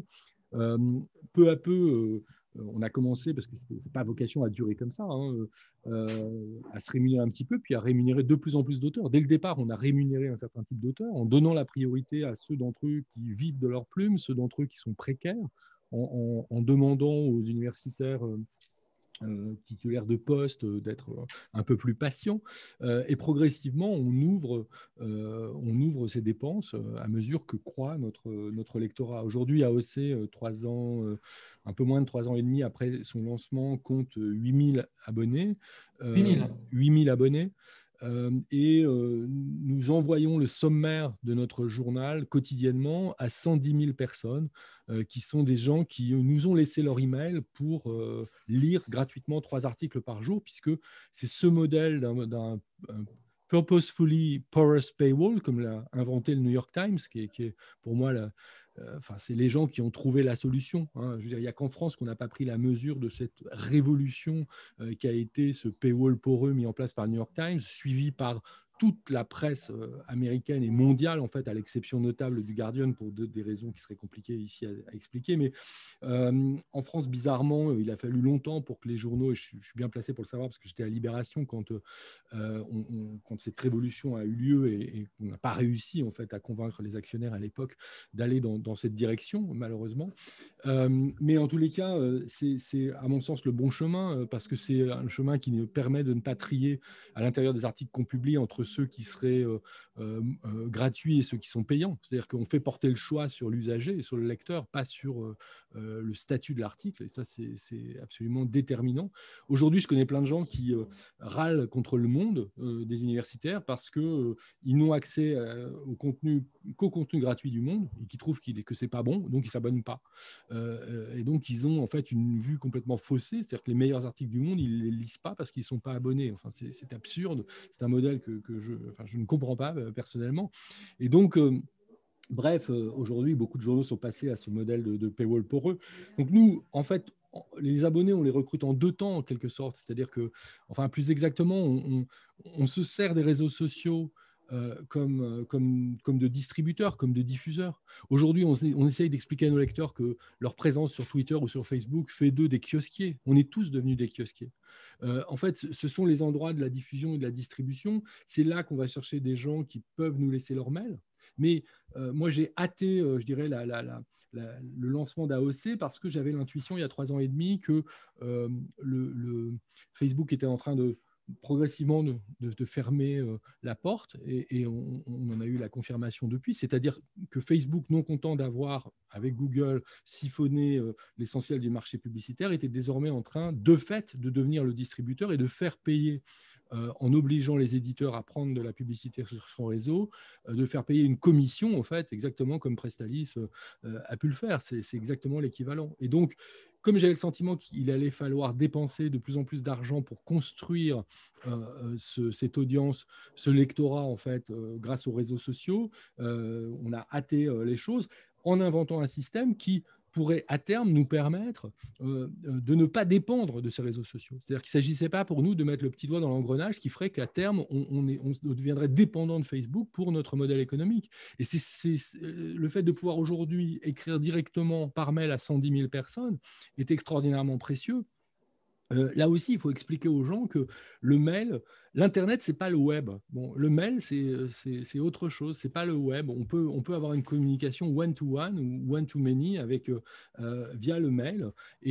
Donc, certaines personnes ont du mal à comprendre, trouvent qu'ils reçoivent trop de mails dans leur boîte, ou sont parfois un peu paranoïaques avec cette histoire de données parce qu'ils ont l'impression qu'en donnant leur mail, ils donnent la clé de leur coffre-fort. Et ce sont les mêmes qui se baladent sur les réseaux sociaux, qui sont traqués en permanence, qui ne se posent pas plus de questions que ça. Alors, dans AOC, il n'y a pas de cookie, à part un cookie de reconnaissance du mot de passe, mais le reste ne nous intéresse pas parce que nous n'avons pas voulu, là non plus, mettre le petit doigt dans les logiques de publicité numérique telles qu'elles existent. Mais plutôt, on aurait pu, comme Mediapart, se passer complètement de publicité. Mais moi, intellectuellement, ça m'intéressait de me servir d'AOC pour en faire un laboratoire d'une autre forme de publicité. Et donc, j'ai décidé, dans AOC, de revenir à la bonne vieille publicité des magazines, c'est-à-dire de vendre de l'espace. Et donc, on vend des espaces dans les articles. Les publicités vieillissent avec les articles. On ne vend pas des audiences, on ne vend pas du taux de cerveau disponible, on vend de l'espace. Et pourquoi ça? Parce que j'ai l'intuition depuis très longtemps que la publicité numérique repose sur du sable. Là, on va le voir avec le cookie tiers. Enfin, je veux dire, tout ça est sur le point de s'effondrer. La panique est généralisée. Les gens ont essayé de trouver des solutions avec des vidéos. Pourquoi il y a des vidéos sur les sites Internet? Pas parce que ce serait éditorialement intéressant, c'est parce que les gens ont envie d'attacher les internautes sur leur chaise pour les forcer à regarder des images parce qu'ils pouvaient les monétiser. Donc, nous, on a voulu absolument sortir de ça. C'est aussi pour des raisons intellectuelles et politiques, disons-le, au fond. C'est-à-dire que l'idée, c'est aussi, c'est une sorte d'hygiène intellectuelle. Par exemple, aujourd'hui, je serais totalement incapable de vous dire, je vous ai dit qu'on avait 8000 abonnés, je vous ai dit qu'on avait 110 000 personnes à qui on écrivait chaque jour et qui nous avaient laissé leur mail, mais je serais incapable de vous dire combien on a de visiteurs uniques, combien on a de pages vues. Alors, on a Google Analytics, mais je ne les regarde pas, par principe. Je ne veux pas savoir si un article marche mieux qu'un autre. Je ne le veux pas parce que je ne veux pas que ça affecte le choix des articles que je commande. C'est un principe, c'est une sorte de mur d'étanchéité que j'ai construit dès le départ dans AOC. Ouais, je pourrais, je m'arrête là. Mais on va tout de suite donner la parole à Benoît. Je suis persuadé qu'il a des tas de réponses à apporter. Juste une petite parenthèse pour dire que nous avons déjà une petite dizaine de questions, donc n'hésitez pas à poser vos questions, ça alimentera la deuxième partie du débat. Benoît, je suis sûr que vous avez plein de choses à dire. Non, mais je vais aussi être court s'il y a déjà plein de questions. Plusieurs éléments là-dessus.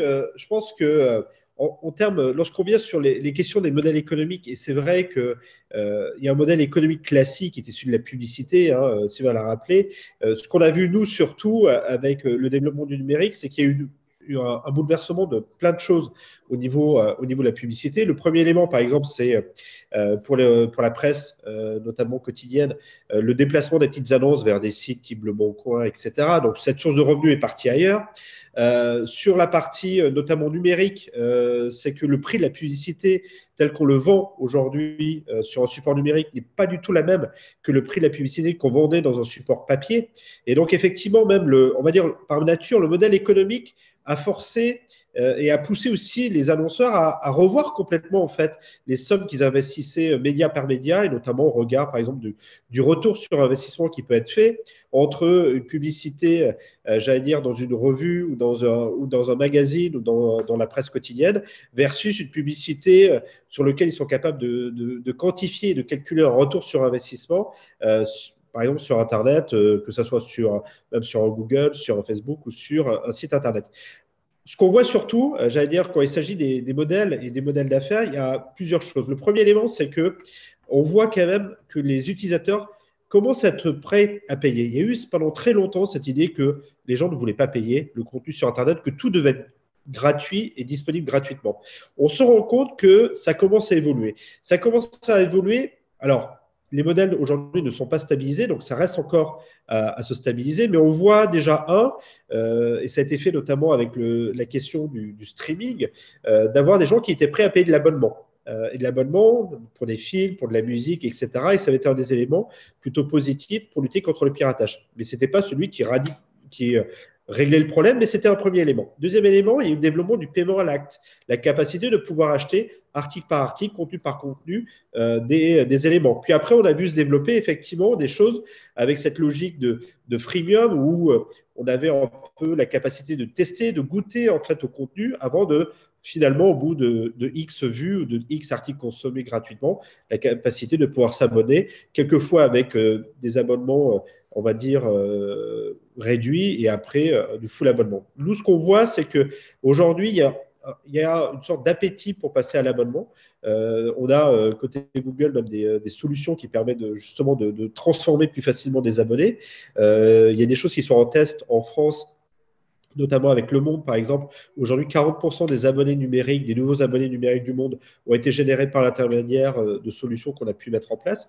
Donc déjà, il y a ce premier élément, c'est des modèles sont encore à construire, mais se construisent progressivement et autres. Le deuxième élément, et je pense que c'est plus pour reprendre un peu de recul, c'est vrai que souvent on voit notamment la logique de se dire on va attirer du monde au travers de son site, transformer l'essai et autres. Ce qu'il ne faut pas oublier, c'est aussi que je pense la position notamment des producteurs de contenu que vous êtes tous, c'est qu'il va falloir le faire connaître. Et c'est vrai que ça, c'est un autre enjeu qui se fait. Il y a des moteurs de recherche qui existent, j'en connais un bien. Il y en a d'autres très bien qui existent également. Mais sorti de ça, il y a aussi effectivement, et je crois que c'était Valérie qui en parlait au tout début, c'est par exemple les newsletters. Ça va être la capacité de pousser, d'être en contact avec sa communauté sur les réseaux sociaux. Effectivement sur un Facebook, sur un Twitter et autres. Et quand on voit qu'entre 10, 15, 20 000 personnes regardent quotidiennement tel ou tel compte Twitter d'une revue, ben, potentiellement, c'est la capacité de pouvoir animer cette communauté et justement de coller à l'actualité dont on parlait tout à l'heure. C'est dire, ben voilà, il y a, je ne sais pas, le résultat de l'équipe de France face à la Suisse, hop, un article, voilà, une analyse sur quelque chose lié à la Suisse, par exemple, au contexte politique, etc. Et de rebondir en permanence là-dessus. Et c'est ça qui, aujourd'hui, comme je disais précédemment, qui est intéressant et qui est utile avec les formats numériques, c'est la capacité de faire vivre un contenu de qualité. C'est-à-dire qu'il y a le contenu qui existe, vous avez la matière, vous avez l'analyse, le débat, et ensuite, c'est comment se saisir ces outils numériques pour pouvoir les faire vivre et progressivement convaincre les gens finalement de transformer l'essai en quelque sorte parce qu'ils ont trouvé intéressant telle ou telle analyse, tel ou tel contenu, telle ou telle approche et de les transformer finalement en abonnés. Et effectivement, ils recevront peut-être, en plus des lectures quotidiennes de leurs emails ou de leur fil Twitter, directement la revue dans leur boîte aux lettres. Et donc, je pense que c'est ça qu'il faut regarder, c'est ne pas avoir une vision exclusivement de dire on vend effectivement la revue soit au numéro, soit par abonnement, mais bien de se dire comment en fait cette revue, on l'explose en contenus qui vont être autonomes les uns par rapport aux autres et comment vous êtes capable de faire vivre chacun de ces contenus indépendamment des uns des autres. Valérie, je me tourne vers vous parce que je sais que vous devez bientôt nous quitter. Vous nous avez dit tout à l'heure que c'était une économie contrainte.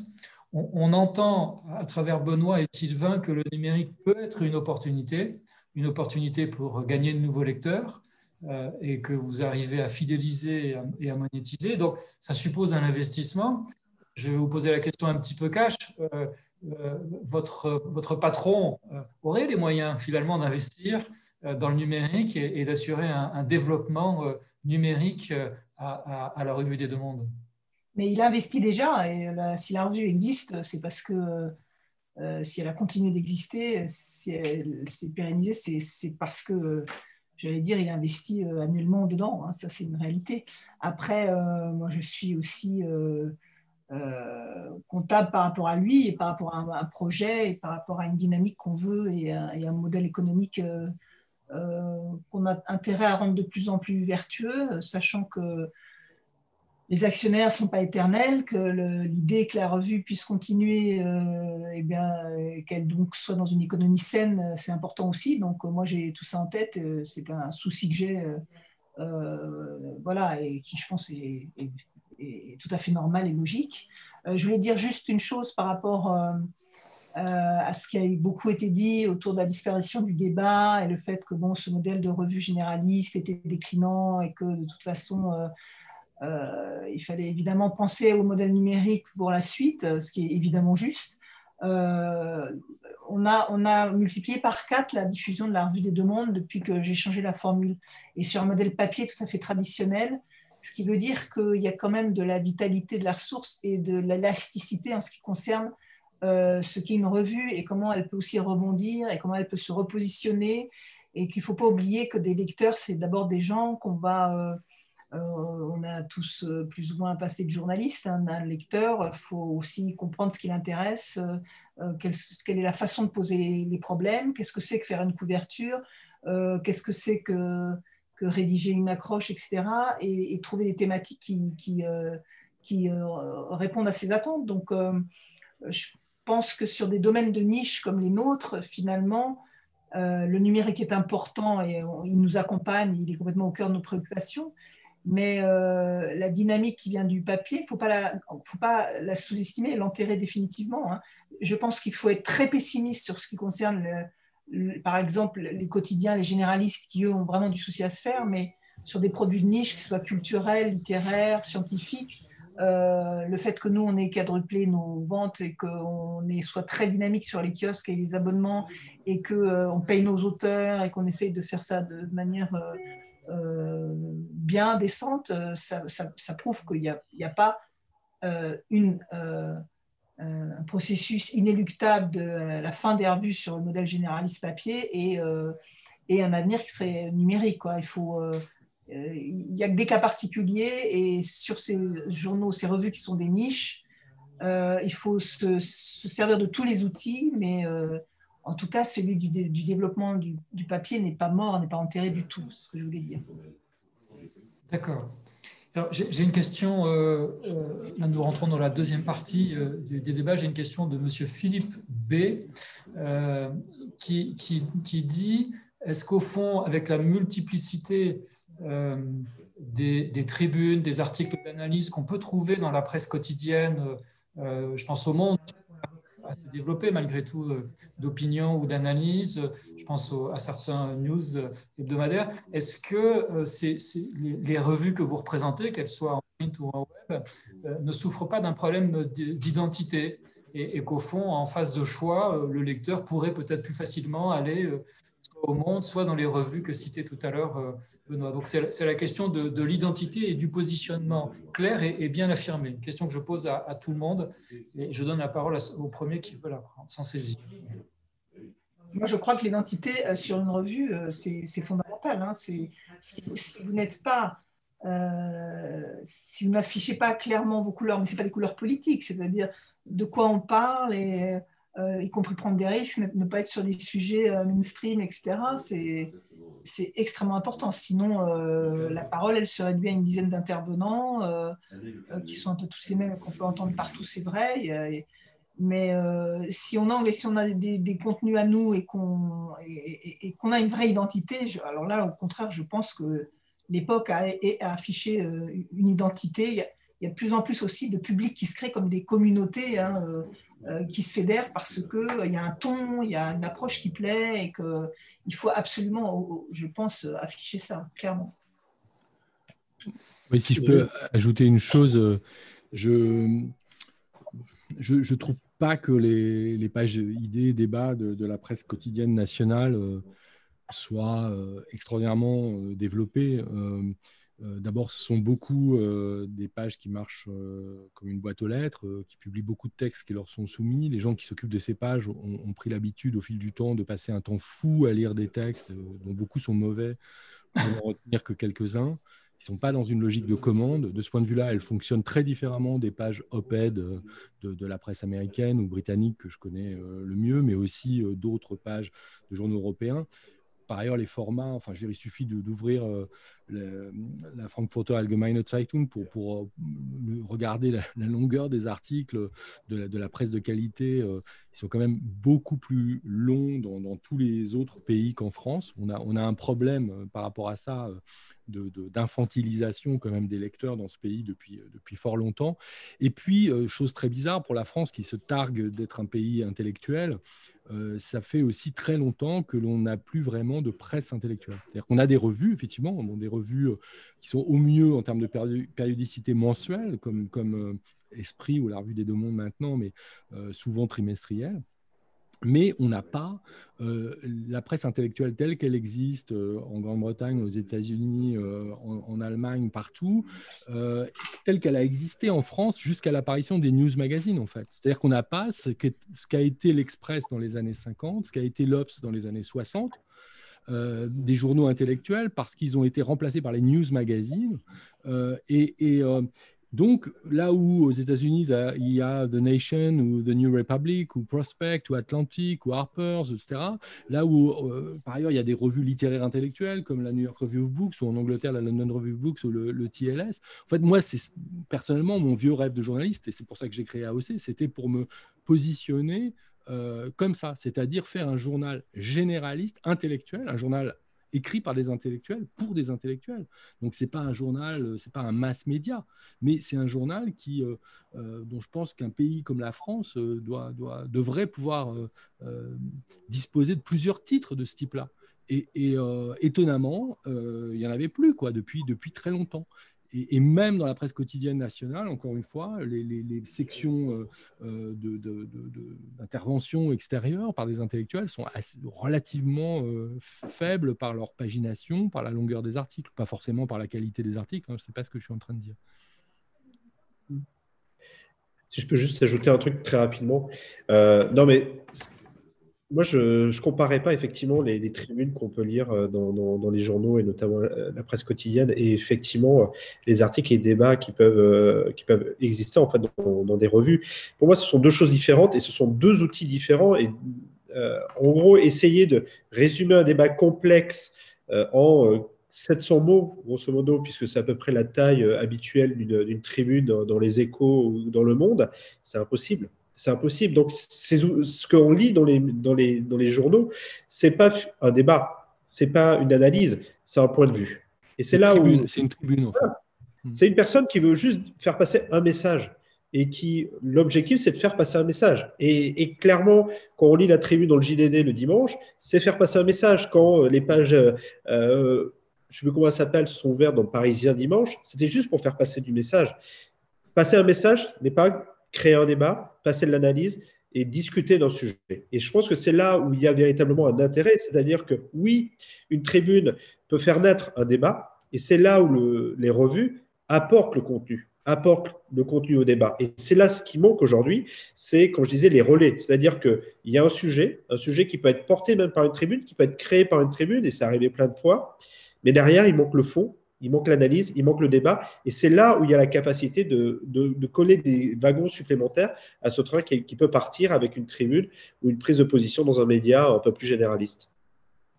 Si je peux ajouter un point rapidement là-dessus, le directeur et concepteur intellectuel de la revue Cité, Yves-Charles Zarka, est quelqu'un qui intervient très régulièrement lors de l'apparition des numéros dans des tribunes de Libération ou de Figaro, des journaux aussi différents.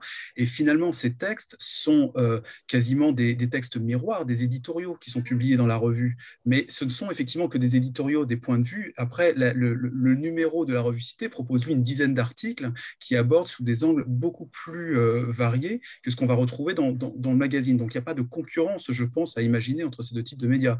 Comme le dit Sylvain Bourmeau, on n'a pas de grands médias d'idées type Quotidien ou le TLS ou The Nation qui pourraient à ce moment-là éventuellement faire concurrence à des revues comme Esprit, la revue des deux mondes. Donc, en revanche, si jamais il y en avait un, là on aura un vrai problème de concurrence. Je cite juste dans un deuxième domaine, le domaine médical, parce que c'est un domaine que je connais bien aussi étant dans la revue universitaire. Vous avez aujourd'hui énormément de revues de formation et d'information médicale qui existent, qui sont éditées par des éditeurs spécialisés et qui aujourd'hui se plaignent, et à juste titre, et aussi pour des questions de réglementation, des dossiers pour le coup, qui sont très fouillés dans des magazines comme Le Figaro, qui sont publiés et qui, pour le coup, sont véritablement apportent des informations qu'ils peuvent retrouver eux-mêmes dans leurs médias. Là, il y a une vraie concurrence entre un média généraliste, qui va être très lu par les médecins, et puis des revues de formation, qui ne sont pas des revues de formation scientifique poussées, mais qui vont donner un état de l'art de la recherche parfois, et sur lequel ces éditeurs-là observent une vraie concurrence. Pour l'instant, ce n'est pas tellement notre cas dans le débat d'idées et les sciences humaines en général, pour dire comme ça.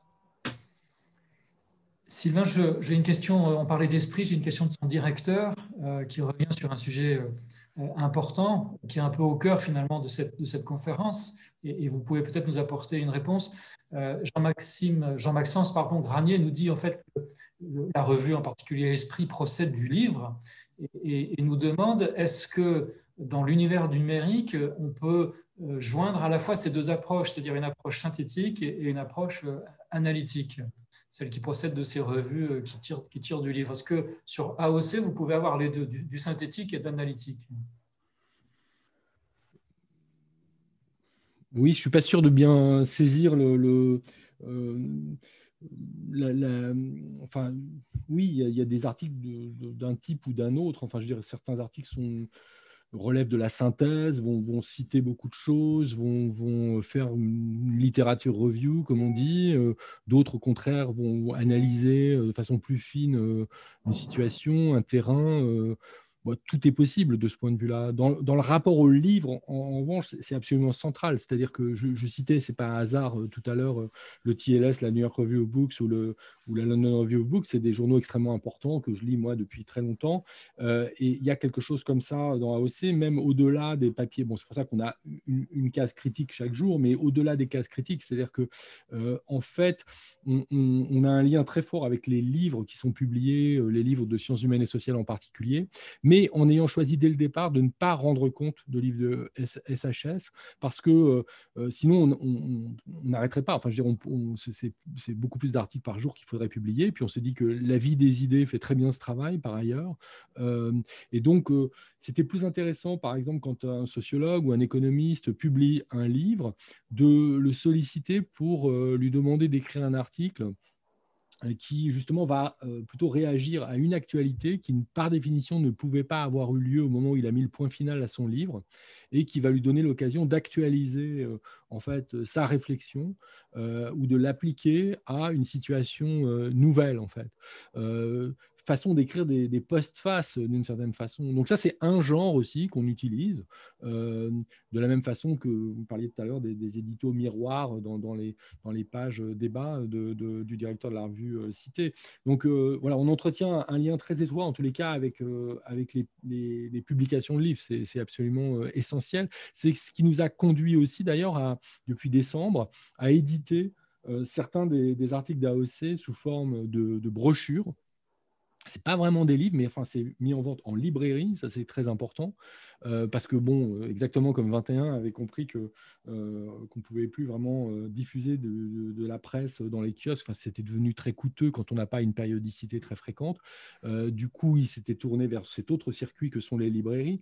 Mais nous, on n'a pas voulu faire un MOOC, mais plutôt, en fait, publier des brochures comme elles ont pu exister au XVIIIe ou au XIXe siècle.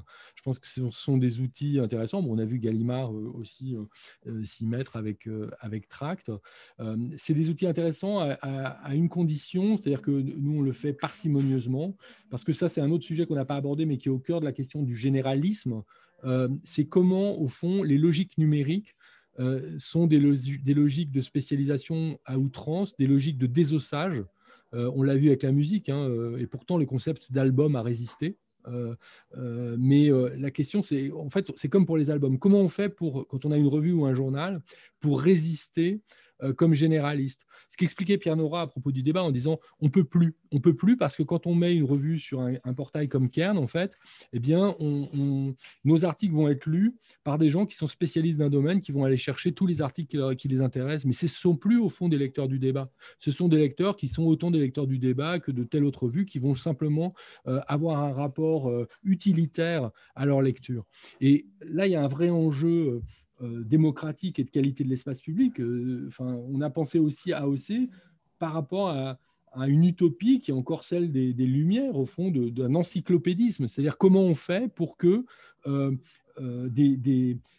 comment on fait pour, sans être dans la vulgarisation très grand public, très superficielle, pour faire qu'un mathématicien ait envie de lire un texte d'un chorégraphe et inversement. L'autre jour, j'ai reçu un texte d'un neurochirurgien à propos de la question du vaccin qui rebondissait à un texte de 2 anthropologues qu'on avait publié dans AOC. Et quand je reçois ça, je ne peux pas être plus heureux que ça parce que c'est la raison pour laquelle on a fait AOC, c'est-à-dire pour qu'un neurochirurgien lise des anthropologues. C'est ça être généraliste, mais c'est pas être généraliste au sens du grand public, c'est généraliste dans le monde intellectuel. Mais déjà, les logiques de spécialisation universitaire font qu'à l'intérieur même des disciplines, les gens travaillent sur des sujets grands comme des têtes d'épingle et ne lisent plus leurs collègues dès lors qu'ils sont juste un tout petit peu à côté. Or, si on n'a pas un espace public commun pour parler ensemble, ça va devenir grave.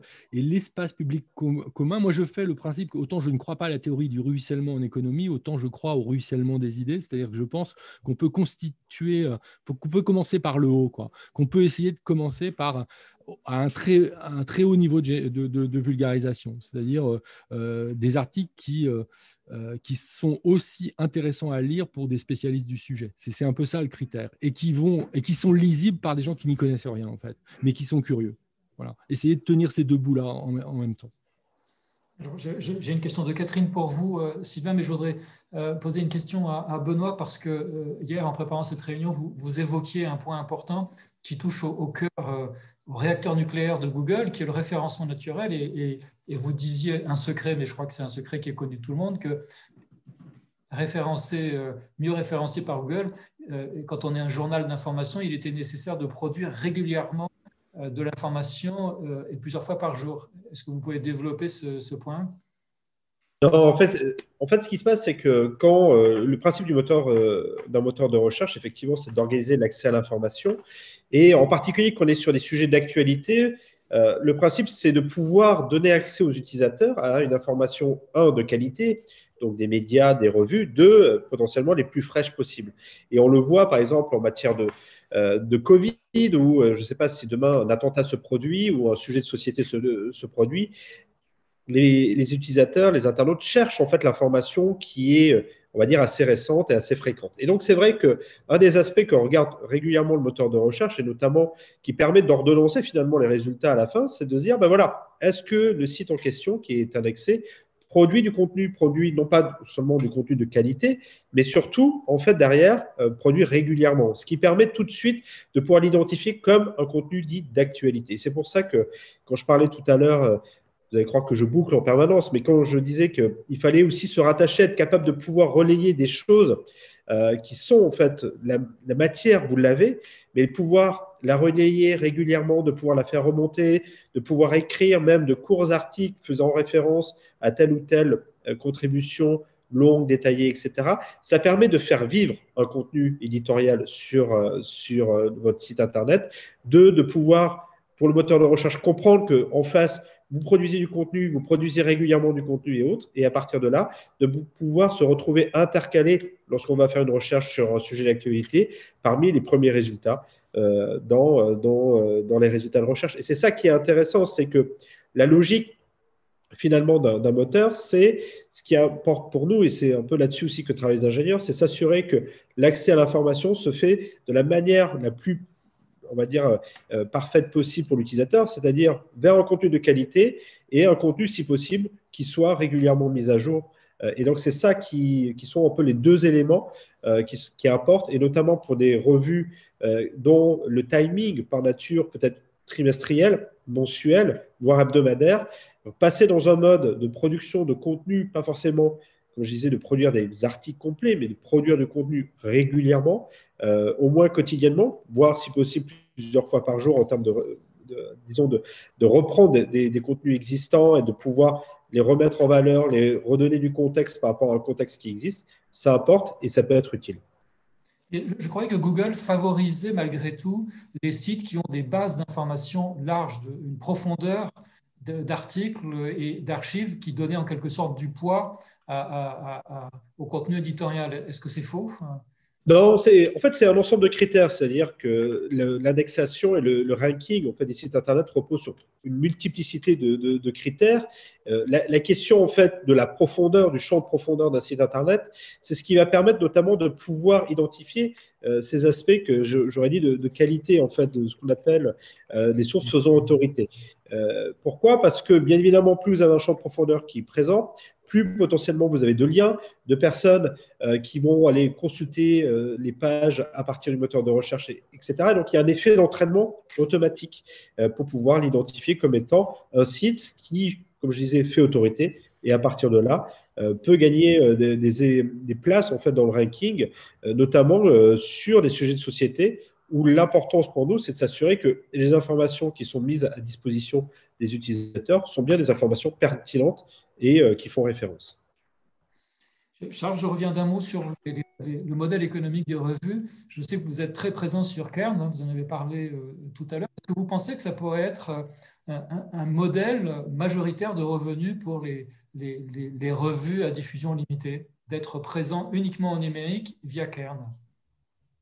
Je peux parler que pour mes revues, je ne peux pas parler pour les autres revues. Enfin, AOC a son propre modèle et n'est pas du tout adapté à une diffusion sur Cairn, me semble-t-il. Mais pour des revues qui seraient traditionnelles, effectivement, aujourd'hui, le numérique, et donc dont une partie, et pas la totalité, mais une partie est apportée à Cairn, est forcément une ligne en croissance, très clairement par rapport à l'économie de toutes nos revues, contrairement aux revenus papier. Et je pense que là, on peut très bien imaginer qu'un jour, nos revues n'existent finalement quasiment qu'en numérique, même si nous ne sommes pas du tout prêts à abandonner le papier, parce qu'aujourd'hui, les systèmes font que le format papier subsistera de toute façon et permettra d'être servi comme un service au numérique, j'ai envie de dire, pour les personnes qui continueront et qui voudront de lire sur du papier des revues traditionnelles.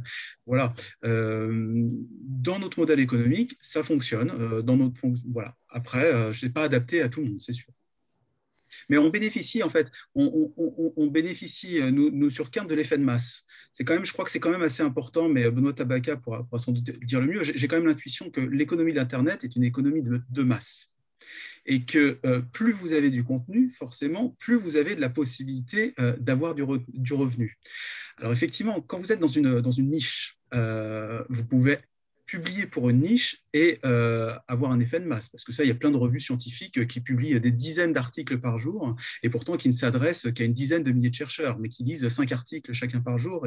Et donc, ça, les deux ne sont pas antinomiques. Et on bénéficie, lorsqu'on est sur une plateforme, alors que ce soit Cairn ou une autre, d'un effet de masse et d'un effet d'entraînement par rapport au référencement, notamment dont Benoît Tabaka vient de parler. Et à ce moment-là, c'est quand même intéressant. C'est sans doute plus difficile peut-être pour des médias isolés qui ont leur propre site ou leur propre plateforme, de peut-être s'y retrouver dans la forêt de la totalité des médias qu'on retrouve et qui sont référencés sur les plateformes. Tabaka, peut-être une réponse à... En 30 secondes, non. Ce qu'il faut voir... voilà. Dans ce qu'il faut voir en termes de ce que j'appellerais en fait l'économie numérique. Historiquement, l'économie du numérique, effectivement, comme le disait Charles, c'était en fait, j'allais dire, l'économie de l'attention, cette logique de se dire on a la publicité et plus on a de visiteurs, plus on a du temps passé sur le site, plus on va engranger de revenus publicitaires. Ça, c'est vraiment, effectivement, la logique de l'économie de la publicité. Et pire, vous avez des modèles publicitaires aujourd'hui dont les revenus sont engrangés à partir du moment où la personne sort du site Internet. Et notamment le fameux coût par clic, c'est-à-dire que l'éditeur gagne de l'argent uniquement à partir du moment où la personne sort de son site Internet. Ce qui n'est absolument pas un modèle adapté, en gros, à des éditeurs, ce qui n'est absolument pas le modèle adapté à des modèles comme les revues. Et donc, c'est se dire qu'on est capable aujourd'hui de générer un revenu conséquent au travers de la publicité en ligne pour des modèles comme les vôtres, la réponse est, à mon avis, non. C'est-à-dire qu'aujourd'hui, il y a besoin d'avoir un certain nombre de modèles économiques qui sont adaptés à ces médias de niche, à cette logique véritablement d'expertise, de contenu de qualité. Et aujourd'hui, en fait, la publicité qui, certes, on peut le monétiser, on peut monétiser l'attention, le temps passé sur le site, à regarder et à lire l'article, et donc d'avoir la publicité qui puisse monétiser ça, mais ça ne couvrira jamais le coût de production de ces contenus-là. Et bien évidemment, c'est là où il faut, j'allais dire, aussi passer le Rubicon en quelque sorte et rentrer dans un autre modèle qui est le modèle payant. Et je disais auparavant, on a cette chance que l'Internet a commencé à rentrer dans ce modèle-là. Ce n'est pas un modèle qui est complètement orthogonal avec la logique de l'Internet. L'Internet tel qu'on le connaissait effectivement il y a 10 ans ou il y a 15 ans, oui, c'était un modèle orthogonal. Maintenant, ça ne l'est plus. Merci Benoît. Sylvain Bourmeau, je vous laisse la conclusion en 3 minutes avec une question malicieuse, mais je suis persuadé que vous saurez rebondir. Quel conseil donneriez-vous à Valérie Toragnan et à Charles Ruel? Oh là là, c'est très, très compliqué. Juste pour rebondir, oui, sur le payant, c'est vrai que quand on a lancé Mediapart, les gens nous prenaient pour des fous, mais je veux dire, on a essuyé les plâtres, quoi. Parce qu'il n'y a pas de fatalité. Je pense que c'est ça qu'il faut se dire aussi sans arrêt avec le numérique. C'est-à-dire que ce qui compte, ce sont les usages. Les usages, ils ne sont pas déduits comme ça des machines. Donc, il faut toujours conquérir des marges de manœuvre. Donc, s'il y a un conseil à donner, c'est peut-être celui-là. Ne pas écouter les gens qui disent que parce que c'est le web, les formats doivent être courts, parce que c'est le web, il faut accepter. En fait, le web permet des tas de choses. L'important, c'est surtout de savoir ce qu'on a envie de faire soi. C'est aussi une des raisons pour lesquelles moi, je m'intéresse assez peu, si ce n'est par curiosité sociologique, à qui sont les lecteurs, ce qu'ils veulent. En fait, je veux dire, on est dans une économie de l'offre. Ce qui m'importe, c'est de concevoir un objet éditorial qui me plaît à moi, qui plaît aux gens avec lesquels je le fais. Et puis après, le vrai marketing, à mon sens, il est orienté toujours dans cette direction-là. C'est qu'une fois que l'objet existe, eh bien, on trouve les moyens de le commercialiser et de le vendre. Mais on ne commence pas à se poser la question de savoir ce que les gens veulent. Moi, si on commence à me demander quel film j'ai envie d'aller voir au cinéma pour que quelqu'un se mette à le réaliser, je serais bien incapable de répondre. Eh bien, il ne faut jamais oublier, à mon avis, ce genre de choses. Je vais juste terminer sur une chose, parce que je suis 1000 fois d'accord avec ce que Benoît Tabaka a dit sur ce que la BBC en fait, a théorisé depuis très longtemps, quand elle a renoncé à l'utilisation du mot, même empêché ses producteurs et ses employés d'utiliser le mot archive pour le remplacer par asset. Parce qu'effectivement, ça remonte à il y a plus de 10 ans, hein, cette politique de la BBC. Arrêtez de parler d'archives parce que c'est vieillot. En fait, on a des actifs, on a des atouts dans nos mains, on a ces collections, on a ces catalogues. Et la question, c'est comment les faire vivre, parce que ce que permet aussi le web, c'est évidemment d'utiliser toutes les temporalités. C'est ce qui nous a conduit, par exemple, à nous dire, évidemment, les moteurs de recherche sont formidables, mais ça ne peut pas et ça ne doit pas être les seules logiques d'orientation et de recherche. C'est pour ça que nous, dans la nouvelle version d'AOC, depuis quelques mois, on a mis en place à côté d'un moteur de recherche, et moi je me sers très fréquemment de Google pour aller chercher un article d'AOC en tapant le nom de l'auteur plus AOC dans Google, mais on ne battra jamais Google là-dessus. Il ne faut pas s'amuser à chercher à faire son propre moteur, ça n'a pas de sens. En revanche, ce qu'on peut faire nous, c'est par exemple, on a, par analogie avec les librairies, on a inventé des tables et des rayonnages. Les tables, ce sont comme les tables dans les librairies, des tables d'actualité qu'on compose en proposant des articles d'AOC qui sont d'ailleurs mélangés à des livres qui existent. Et donc, on met à plat. Et c'est des interfaces, c'est des moyens de donner envie de se pencher vers des articles ou vers des livres d'AOC qu'on met en valeur. Et ce n'est pas des algorithmes qui font ça. C'est nous qui faisons un travail de curation, exactement comme un libraire le fait, parce que je pense que cette prescription-là, elle doit être humaine. Je suis atterré par la pauvreté des expériences d'interface de Netflix ou d'Amazon, qui sont nulles en fait, vraiment nul, vu les moyens qu'ils ont. Je ne comprends pas comment ils ne développent pas des expériences plus intéressantes. Aujourd'hui, on prend un plaisir fou, et heureusement, aller dans une librairie physique, qu'on n'éprouvera jamais sur Amazon, tant qu'ils n'auront pas compris, en tout cas, qu'il fallait qu'ils progressent sacrément en la matière. Et donc, on a fait des tables, mais on a fait aussi des rayonnages. Les rayonnages, c'est comme un grand meuble à tiroir dans lequel les articles sont rangés. Et donc, plutôt que réfléchir en termes de tags ou de mots-clés, on a préféré humainement, ça revient un peu au même, si vous voulez, sauf que c'est utiliser des tags et avoir un contrôle humain dessus. Reprendre la main dessus. Et ça, je pense que c'est absolument fondamental. Ce n'est pas parce que c'est du numérique que tout doit être laissé entre les mains des robots et des algorithmes. On peut les utiliser intelligemment.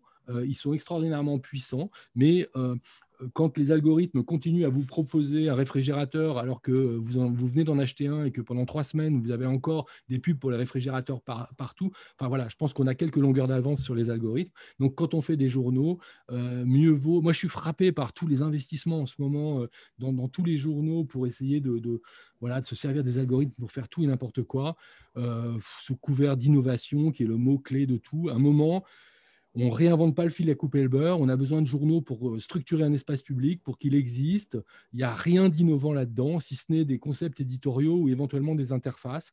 Mais je trouve qu'il y a un peu un délire technologique aujourd'hui qui s'empare de ce secteur et qui peut me faire peur, qui fait vivre beaucoup d'agences, beaucoup d'acteurs économiques qui vivent que de ça, en fait, y compris de la politique publique en la matière, de soutien qui tourne, à mon sens, beaucoup trop autour du concept d'innovation. Écoutez, voilà une très belle conclusion, cet éloge de l'humain, du monde réel et du bon sens. Et je vous remercie beaucoup, Sylvain Bourmeau, de l'avoir énoncé. Merci également à Benoît Tabaka d'avoir trouvé du temps pour s'exprimer dans ce forum, je crois, très intéressant. Merci beaucoup à Charles Ruel et à Vérélie Toragnan. Sachez que comme dans toutes les bonnes stations de radio, je pense à France Culture, mon cher Sylvain, vous pourrez réécouter autant que vous le souhaitez cette conférence, je crois, Jennifer, sur le site de la FNPS. Il sera bientôt en ligne. On me dit dans l'oreillette que Jean-Maxence Granier est membre du conseil de surveillance et que la directeur est en l'occurrence une directrice d'esprit, et Anne-Lorraine Burgeon, dans toutes mes excuses à Anne-Lorraine Burgeon. Merci encore à tous et à très bientôt, j'espère.